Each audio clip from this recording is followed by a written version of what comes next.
Police అధికారి కుమార్తె ప్రముఖ నటి రన్య జైలుపాలైంది.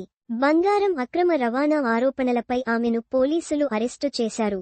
అనంతరం కోర్టులో హాజరుపరచగా ఆమెను 14 రోజుల జ్యుడిషియల్ కస్టడీకి తరలించాలని ఆదేశాలిచ్చింది. దీంతో పోలీసులు ఆమెను జైలుకు తరలించారు. ప్రముఖ కన్నడ నటి రన్యారావు దుబాయ్ నుంచి బంగారం అక్రమంగా తరలిస్తుండగా పోలీసులకు పట్టుడింది. దీంతో ఆమెను మంగళవారం మార్చి 4 సాయంత్రం న్యాయమూర్తి ముందు హాజరుపరిచారు. రన్యారావును మార్చి 18 వరకు జ్యుడిషియల్ కస్టడీకి తరలించాలని జడ్జి ఆదేశాలిచ్చారు. ప్రత్యేక ఆర్థిక నేరాల కోర్టు న్యాయమూర్తి ఈ ఆదేశాలను జారీ చేశారు. మాణిక్య, పటాకి వంటి కన్నడ హిట్ సినిమాల్లో నటించిన రన్య ఇప్పుడు జైలుపాలైంది.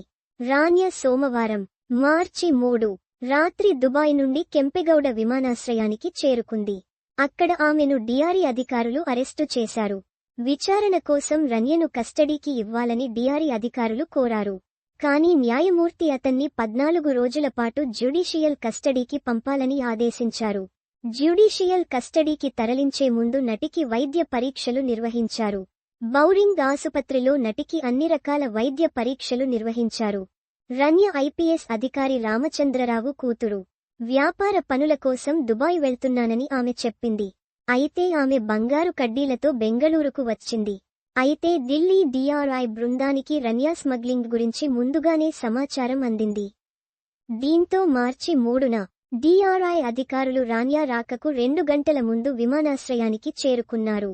రాన్యా దుబాయ్ నుంచి ఎమిరేట్స్ విమానంలో వచ్చింది. సోమవారం సాయంత్రం 7 గంటల ప్రాంతంలో బెంగళూరు విమానాశ్రయంలో డిఆర్ఐ అధికారులు నటిని అదుపులోకి తీసుకున్నారు.